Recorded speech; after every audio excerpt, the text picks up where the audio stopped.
Hello student, welcome back to the channel once again. तो students, आज हम बात करने वाले हैं खो खो में होने वाले फॉल्स के बारे में। फॉल कैसे क्लियर कर सकते हैं। चलिए students, without any waste time let's start the video. तो हे गाइस, आपसे एक रिक्वेस्ट है कि अगर आपकी एज जो है 18 साल से ऊपर की है तो आप ब्लड डोनेट कर सकते हैं, जिसमें कि आपको कोई प्रॉब्लम नहीं होगी। तो हमारे जितने भी स्पोर्ट्स पर्सन प्लेयर हैं उनसे एक रिक्वेस्ट है कि आप ज़रूर से ज़रूर अपने आसपास के ब्लड बैंक्स, कैंप और हॉस्पिटल्स में जाकर आप लोग ब्लड डोनेट कर सकते हैं, क्योंकि इससे किसी की एक लाइफ जो है बच सकती है।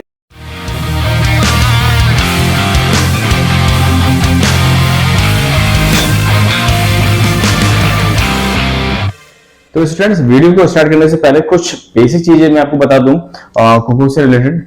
तो सबसे पहले हम खो खो का जो ग्राउंड है एक नॉर्मली ड्रॉ कर लेते हैं समझाने के लिए, आपको समझ में आसानी से आ जाएगा। जिससे कि तो स्टूडेंट्स, कुछ ऐसा ग्राउंड होता है आपका खो खो का, समथिंग आपको सभी को पता होगा क्योंकि आप गेम खेलते हैं।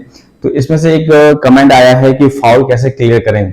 तो देखिए, कभी कभी क्या होता है, जब भी मैच होता है तो एक ऑफिशियल टेबल होती है जिसपे सारे ऑफिशियल आपके टाइम कीपर वगैरह और आपके जो रिकॉर्ड्स वगैरह वो यहाँ रखते हैं। देन उसके बाद दो एक्टिव आपके रेफरी जो होते हैं सामने रहते हैं, और एक रेफरी जो होता है आपको ऑफिशियल के सामने मिलता है, जो कि ये पूरे गेम को कंडक्ट कराते हैं। अब देखिए, जब कभी किसी मान लीजिए कि चेजर है या फिर रनर है, दौड़ रहा है, दौड़ने के बाद कुछ इलीगल मूवमेंट कर देता है, तो बताता कौन है? बताया कौन? रेफरी बताएगा। तो सपोज करिए जैसे कभी आप चेजिंग कर रहे हैं, देखिए सबसे ज्यादा फॉल मैंने बताया हुआ है कि चेजिंग में ही सबसे ज्यादा फाउल होते हैं। उनको क्लियर करने का तरीका देखिए क्या है। आप सपोज करिए जैसे कि एक एक्टिव चेजर है, इसने खो पास यहाँ किया, इसने यहाँ पास इसने जो यहाँ ट्रांसफर कर दिया, इसने यहाँ ट्रांसफर कर दिया। देन इसी के दौरान जब खो देने में गलती अगर हो जाती है तो क्या करना है? अगर खो में देने में जैसे कुछ डिले हो जाता है या फिर कुछ फाउल हो जाता है, डिले में तो फाउल नहीं मिलता है, लेकिन हाँ कोई लाइन कट होगी, सेंटर लाइन कट हो जाती है, या शोल्डर टर्न हो जाता है, या फिर कोई ऐसा मूवमेंट कर देते हैं जिससे कि रेफरी को प्रॉब्लम होती है, या फिर वार्न कर देता है। देखिए उस सिचुएशन, इन सभी सिचुएशन में होता क्या है, सबसे पहले आपको देखना क्या है, जो रेफरी जो है विसिल कर रहा है। अगर रेफरी कंटिन्यूअसली विसिल कर रहा है तो इसका मतलब है कोई ना कोई फाउल हुआ है। तो आपको पहले वो फाउल क्लियर करना है। देन अगर सिंगल विसिल कर रहा है, आउट होने की विसिल कर रहा है, तो इसका मतलब है कि वो प्लेयर जो है आपने जिसको टच किया है वो आउट हुआ है। तो फाउल होने की कंडीशन में करना है क्या आपको? देखिए, जैसे हमने खो पास किया, खो पास करने के बाद आपने लेफ्ट राइट लेग जो है राइट साइड में निकाला है। देन उसके बाद आप मूव करते हैं लेफ्ट साइड की तरफ, विसिल करते हैं। तो विसिल करने में होता क्या है, क्योंकि ये जो जो हमने पास किया है वो फॉरवर्ड किया है, बैक नहीं किया है। अगर यहां से कोई पर्सन उठता है और बैक चला जाता है तो इसका मतलब क्या है कि फाउल कहां पर हुआ है? आपका इस साइड हुआ है। तो आपको फिर से वापस आना पड़ेगा, खो पास करना पड़ेगा। अगर आपको फिर भी समझ में नहीं आ रहा है कि मुझे खो कहां पास करना है, जो फाउल हुआ है उसको कैसे कन्वर्ट करना है, तो सबसे इसका बेस्ट ऑप्शन है, आपके सामने ये जो रेफरी खड़े होते हैं, ये जो विसिल कर रहे होते हैं, उनका हाथ आपको देखना है।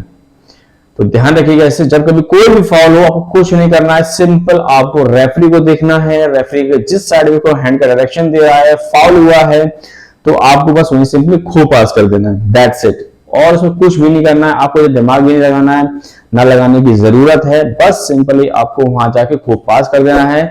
रेफरी हैंड देगा किस डायरेक्शन में हुआ है, किस नहीं हुआ है, दैट्स इट।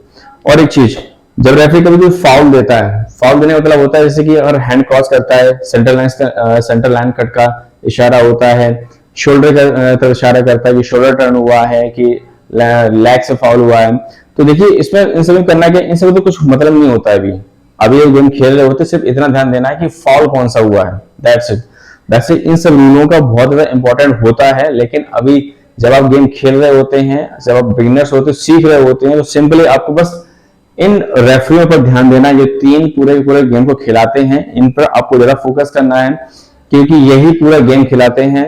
और बाकी जितने ऑफिशियल काम होता है, ऑफिशियल काम करते हैं, किसी का टाइम कीपर काम टाइम को देखना होता है, ऑफिशियल जितने भी रिजल्ट बनाते हैं, पॉइंट्स देते हैं, वो उनका काम होता है, दैट्स इट।